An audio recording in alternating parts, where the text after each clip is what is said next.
9, which is There's a Fountain Free, will serve as our hymn of invitation following the lesson this morning. And when the time does come, we will just sing the first verse. If there are any other verses on the screen beyond that, you don't have to sing. But I think first verse? First verse, you heard it from Manuel. If only we could all be perfect.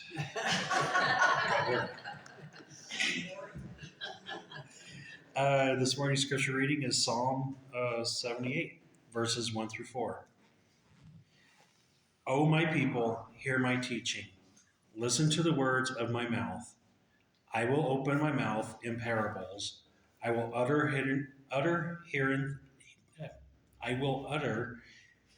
hidden things from of old, what we have heard and known, what our fathers have told us. We will not hide them from their children. We will tell the next generation the praiseworthy deeds of the Lord, his power, and the wonders he has done. Once again, good morning, everybody. Now, as I get my proverbial ducks in a row here, I'm going to tell a little story. A story that's usually set to music, and I will be singing it, so I guess, for lack of better terms, we're going to start with a song.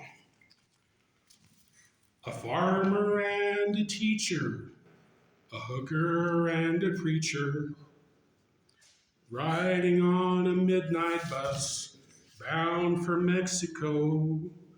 One was headed for vacation, one for higher education, and two of them were searching for lost souls. But that driver never ever saw the stop sign, and 18-wheelers can't stop on a dime. There are 3 wooden crosses on the right side of the highway. Why there's not 4 of them, heaven only knows. It's not what you take when you leave this world behind you. It's what you leave behind you when you go. That farmer left a harvest, a home and 80 acres, the faith and love for growing things in his young son's heart. And that teacher left her wisdom in the minds of lots of children and did her best to give them all a better start. And that preacher whispered, "Can't you see the promised land?" as he laid his bloodstained Bible in that hooker's hand. There are 3 wooden crosses on the right side of the highway. Why there's not 4 of them, heaven only knows. It's not what you take when you leave this world behind you. It's what you leave behind you when you go. Well, that's the story that our preacher told last Sunday as he held that bloodstained Bible up for all of us to see. He said, "Bless the farmer and the teacher and that preacher who gave this Bible to my mother, who read it to me." There are 3 wooden crosses on the right side of the highway. Why there's not 4 of them, now I guess we know. It's not what you take when you leave this world behind you. It's what you leave behind you when you go.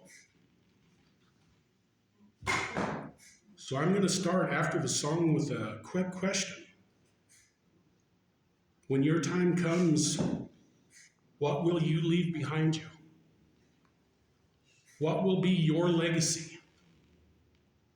Legacy is defined as something received from an ancestor or predecessor or from the past. It also means how someone is remembered and what contributions were made while they were alive.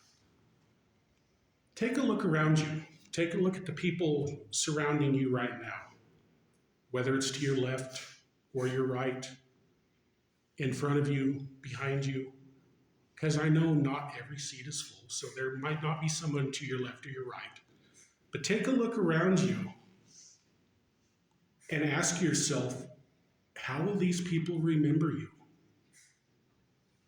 What kind of impact have you made? What footprints have you left in their lives? The way I see it, and I've said this a lot in memorial services that I have done, but we are all defined by three things. The first is when we were born. Another one is when we pass. But in any obituary, on any headstone, any grave marker, there's one thing separating them. It's very easy to miss. It's very easy to overlook. It's just a simple little mark. That mark is a dash. Some may write it off by saying it's just a punctuation mark. What's the point? That dash in between when you're born and when you pass, that dash, that little insignificant speck on the sheet, represents your life. So look within yourself, look back to your past and ask, what did I do with my life? What did I do with my dash? How will I be remembered? One of the best things to do to be remembered properly is to do the right thing even when nobody's watching. Yeah, it's easy to act proper when you're in a crowd. It's easy to treat people well while you're being watched. But will you do the right thing when nobody is watching? Take, for example, the Good Samaritan. Luke 10:30, Jesus replied and said, a man was going down from Jerusalem to Jericho, and he encountered robbers. And they stripped him and beat him and went away, leaving him half dead. And by coincidence, a priest was going down on that road, and when he saw him, he passed by on the other side. Likewise, a Levite also, when he came to the place and saw him, passed on the other side. But a Samaritan who was on a journey came upon him, and when he saw him, he felt compassion. And he came to him and bandaged up his wounds, pouring oil and wine on them. And he took him on his own animal and brought him to an inn and took care of him. On the next day, he took out 2 denarii and gave them to the innkeeper and said, take care of him, and whatever more you spend, when I return, I will repay you. Which of these 3 do you think proved to be a neighbor to the man who fell into the robber's hands? And he said, the one who showed compassion to him. Then Jesus said to them, go and do the same. Who will you be? Will you be one of the 3 that passes, 2 of the 3 that pass him by? Will you be 2 of the 3 that ignore the person suffering and just keep on going? Or will you be the one, even though no one's around, there are no witnesses, will you be the one who stops, picks him up, cares for him, shelters him, and shows love? Which one will you be?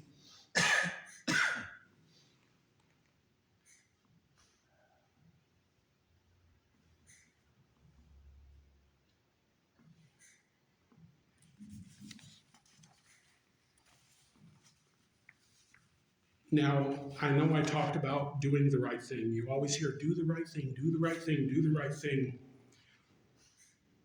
But everything I do, everything I write, always has a little sliver of humor in it. And the humor usually involves something stupid that I have done myself. So I need to note that there is a difference between doing something knowingly that's wrong and doing something knowingly you know is stupid. You know you shouldn't do it, but just that little voice in your head. Jiminy Cricket always didn't give the right advice.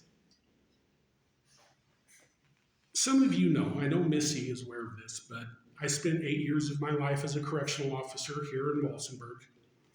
And one of the posts I worked, it was called yard control. Now, there were 2 separate rec yards for the prisoners to use. And at the top of the hill, which the 2 rec yards sat on, there was an observation post. And for many days, many weeks, many years, that was my post. So I'd sit there in this booth, and on one side you'd see a yard through the glass. On the other side you'd see a yard through the glass. And of course, there was other things to do besides sit there and just watch them. We had a countertop and a computer that we had to keep up on daily activities. And part of the rec yard, the recreation for the inmates, was playing handball. Anyone not familiar with the handball, there are these little blue rubber balls that have quite a bounce to them. And the officers that I oversaw, they would sweep the yard afterwards, and a lot of times the ball would be left out and they would bring them up to where I worked. There was one day I was sitting there and I had nothing else to do, and you know what they say about idle hands. We're looking around and there was nothing to do, nothing to clean, and there was this handball sitting there. So I picked it up. First it was on the counter, and dribble, dribble, dribble, dribble. This is fun. Dribble, dribble, dribble. And then afterwards, bouncing it that high just kind of lost its amusement.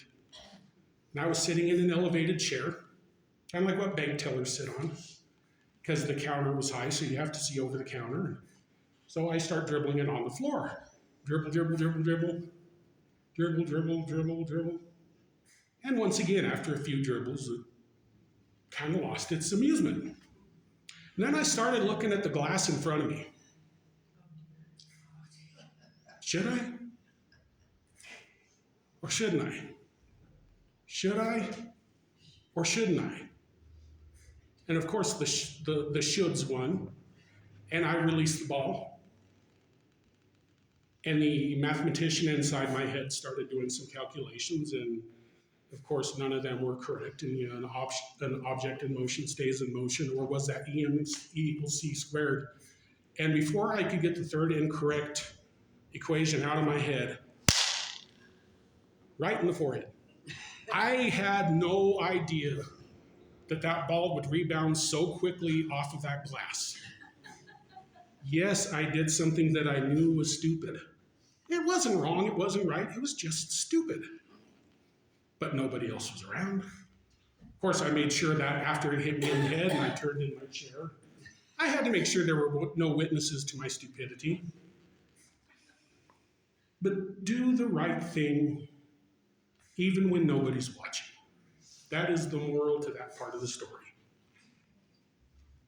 Now, your actions, whether you realize it or not, they do make an impression on others. What you do, what you say, and even how you say it can make a serious impact on others and how they may act. You set the example whether you know it or not. Some people may look up to you. They may follow your example. So make sure you set a good example. And I don't know if anyone ever says this anymore, but pay it forward. Do the right thing. Random acts of kindness can be contagious. That falls into the whole pay it forward thing. Someone in line behind you, Deb, buying coffee. Pay for their drink. Maybe that will inspire them to pay for the person behind them, if there's someone behind them. If there's no one else behind them, they just got a free drink and saved however much money a cup of coffee costs nowadays. But regarding random acts of kindness, as I was putting this together, I was reminded of another song. Yes, music plays a good big part in my life. It's called The Chain of Love. It was performed probably back in the 90s now. Some of you may not remember the 90s. Some of us were there for it. But The Chain of Love. He was driving home one evening in his beat-up Pontiac when an old lady flagged him down.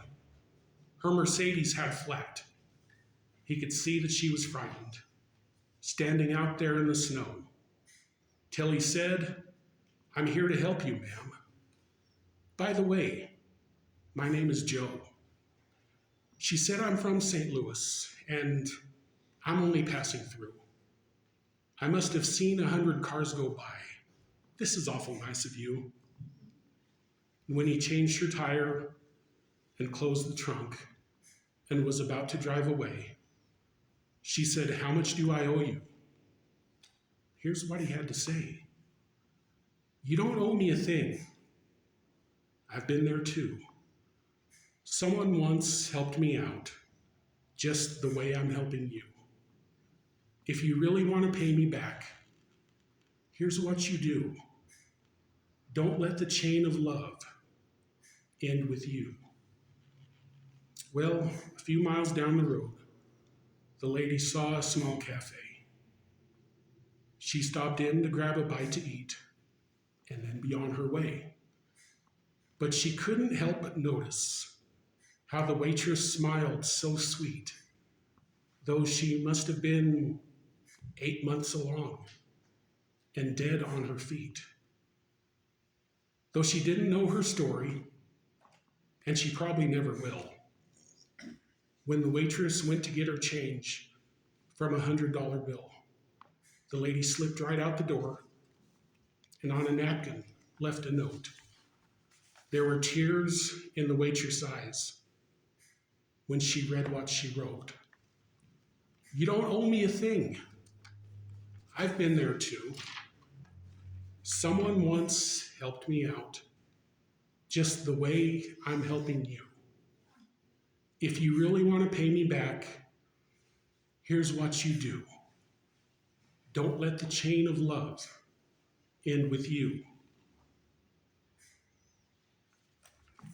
When the waitress got home that night, she climbed into bed. She was thinking about the money and what the lady's note had said. As her husband lay there sleeping, she whispered, soft and low, "Everything's going to be all right. I love you, Joe." The kindness came full circle. So what you do for someone, no catch, nothing in return. What you do for another person, whether good or bad, it always comes full circle. But random acts of kindness can be contagious. And you know, sometimes no actions are needed. But there are times when you can make a difference in someone's life just by being there. You don't have to do anything. You don't have to say anything. You don't have to give anything. You don't have to take anything. You just have to be there. Because whether you know it or not, your mere presence can change someone's mindset or their mood. Just by being there, you can save someone and not even know it. Which brings me to the third song. Once again, musically inclined, can't sing, but musically inclined. A group called Emerson Drive. I don't know if any of you have ever heard of them, but they were kind of considered a one-hit wonder back in the late 90s, early 2000s. I can't remember when they came about. but they had a song titled Moments. And the songwriter says, I was coming to the end of a long, long walk when a man crawled out of a cardboard box under the E Street Bridge and followed me onto it. I went out about halfway across with that homeless shadow tagging along. So I dug for some change. I wouldn't need it anyway. He took it, looking just a bit ashamed, and he said, you know, I haven't always been this way. I've had my moments, days in the sun, moments when I was second to none, moments when I knew I did what I thought I couldn't do, like that plane ride coming home from the war, or that summer my son was born, and memories like a coat so warm a cold wind can't get through. Looking at me now, you might not know it, but I've had my moments. Well, I stood there trying to find my nerve, wondering if a single soul on earth would care at all, or miss me when I'm gone. That old man just kept hanging around, looking at me, then looking down. I think he recognized that look that was in my eyes. Standing with him there, I felt ashamed. I said, you know, I haven't always been this way. I've had my moments, days in the sun, moments when I was second to none, moments when I knew I did what I thought I couldn't do, like the day I walked away from the wine for a woman that became my wife, and love that, when it was right, would always see me through. But looking at me now, you might not know it, but I've had my moments. And I know somewhere around a trash can fire tonight, that old man tells his story just one more time. And he'll say, I had my moments, days in the sun, moments when I was second to none, moments when I knew I did what I thought I couldn't do, like that cool night on the E Street Bridge when a young man almost ended it. I was right there, wasn't scared a bit, but I helped to pull him through. Looking at me now, you might not know it, but I've had my moments.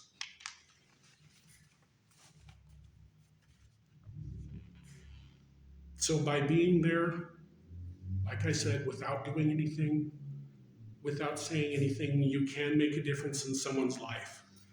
But even if we're not there physically, we can still make a difference through the power of prayer. A lot of people don't think about it that way. They think, I have to be there, I have to be there, I have to be there. Not always. Just pray for them. Sometimes that makes all the difference in the world. Back in 98, once again, I go back to the 90s, I wasn't a churchgoer. I hadn't been a churchgoer since I was a kid at the Methodist Church in Levita, but I suffered from seizures.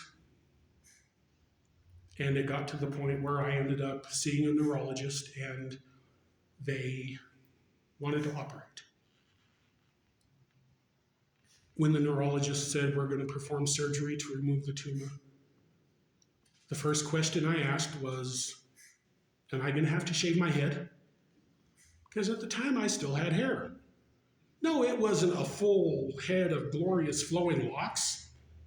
I was no Fabio by any stretch of the imagination. And for those of you younger, ask your parents who Fabio was. I'm sure they can explain it. I was getting a little thin on top. My sunroof was partially open by then. But the first question was, am I going to have to shave my head? The second question was, how much work am I going to miss? And it didn't kick in how serious the surgery was going to be. And my mom said, well, I've talked to your grandma in Arizona. She and your friends have put you on their prayer list.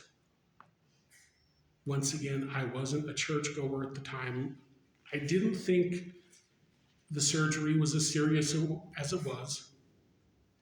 Of course, until they asked me if I wanted to write a living will before the surgery. That's when it kind of kicked in.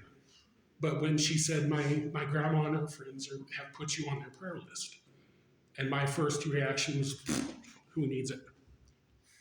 But then I realized that there were people watching over me.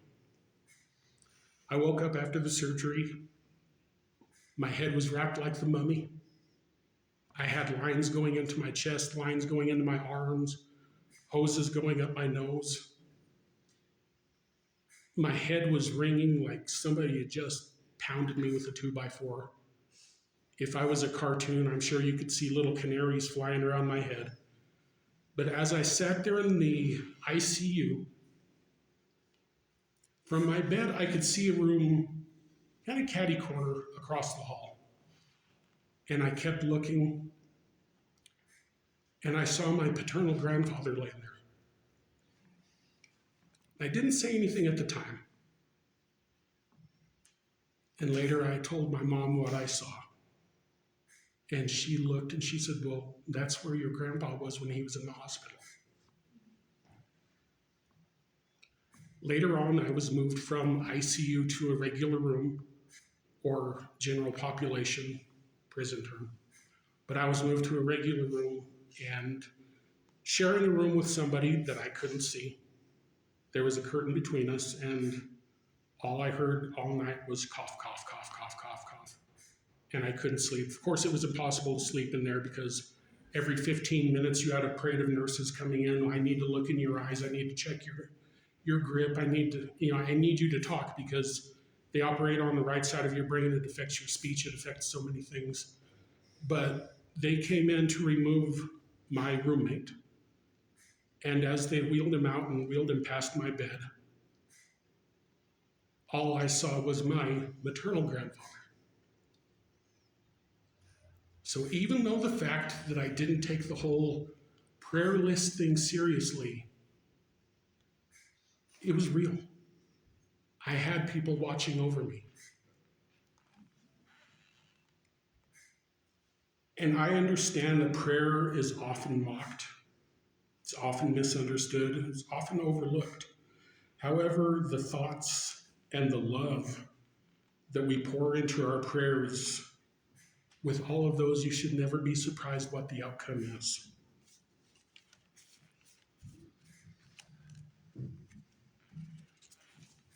But if you think about what we do here, within this building, with each other, we, in a way, are fishers of men. Jesus approached the men on their boat and told them, I'm going to make you fishers of men. That's what we are. That's what we do. We cast the line for others with our actions, and we bring them in. And by doing that, as a church,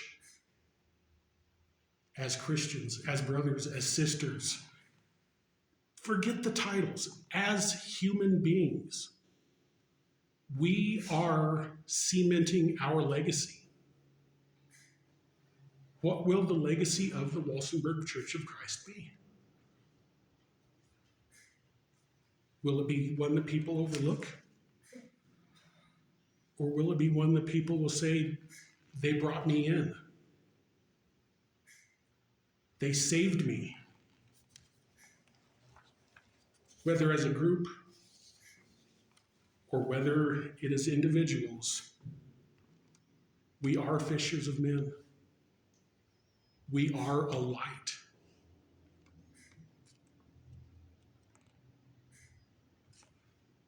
To quote Matthew 5:14, you are the light of the world. A city set on a hill cannot be hidden, nor do people light a lamp and put it under a basket. But on the lampstand, it gives light to all who are in the house. Your light must shine before people in such a way that they may see your good works and glorify your Father who is in heaven. So what we do, how we act, what we say, how we talk, it not only reflects on us as individuals, it reflects on our family, it reflects on our church family, and it reflects on the God that we worship. We have to be walking examples, and we have to be good examples. Speaking of legacy, what will we leave behind? I have to throw this in here. Some of you may have heard it, some of you may not. But it's something that I personally wrote. One day I was just sitting there doodling, scratching out words, and the words just kept coming and kept coming and kept coming. And it says, I overheard two old men and all the stories they had to share. As they rambled on, people passed them by, for they were too busy to care. The stories all seemed funny. A laugh was not hard to find. Then one asked the other, if you were to pass, what would you leave behind? Without hesitation, the first man answered, I would leave behind my great wealth, gold and silver, stocks and bonds. They mean more to me than my health. The second man said, if it was my time, I know what I'd leave to make people remember me. Sons and daughters, grandkids aplenty, 'tis quite the legacy. Then they set their gaze upon me, for they saw I was standing there. Young man, they said in unison, you've heard both of our stories. What do you have to share? At first I sat there silent, in thought, for I had nothing to leave behind. But they did not leave, and they did not waver. So I had to respond in kind. Unlike you, I said to the first man, I have no fortune to claim. I've been a hardworking man for all my life, but I don't have a dollar to my name. To the other, I retorted, I do not have a child, let alone 2 or 3. I've walked the path of a single man. So I guess it's only me. But if I had to decide that there was one gift that I would leave behind, it would be nothing material, just the words that are in my mind. Some words were used to inspire, others to teach, while some made people cry. But those who have met me will remember my words, though I really can't tell you why. And as I walked away, the air was filled with the sound of singing birds. Money is spent, and our kids may forget us, but we will always have our words. So if I have anything to leave behind besides a dazzling smile and sharp dress, it will be my words. And hopefully people remember how I've treated them. But I will ask you one more time, what will you leave behind? What have you done with your dash? How will you be remembered? And I know this is a cheesy saying, but I enjoy it. Life should not be measured by how many breaths we take, but how often we've taken other breaths away.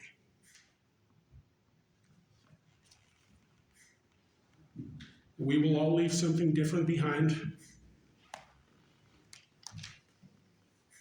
And we will all be remembered differently. We all come from separate paths, but we all have the same destination. Sometimes it's not easy reaching that goal. But through prayer, through baptism, that path gets a little bit easier. The water's always ready. I can't promise that it's warm, but the water is always ready. Anytime you need to confess that Jesus is your Lord and Savior and be washed, you are more than welcome. Please stand for this song of invitation.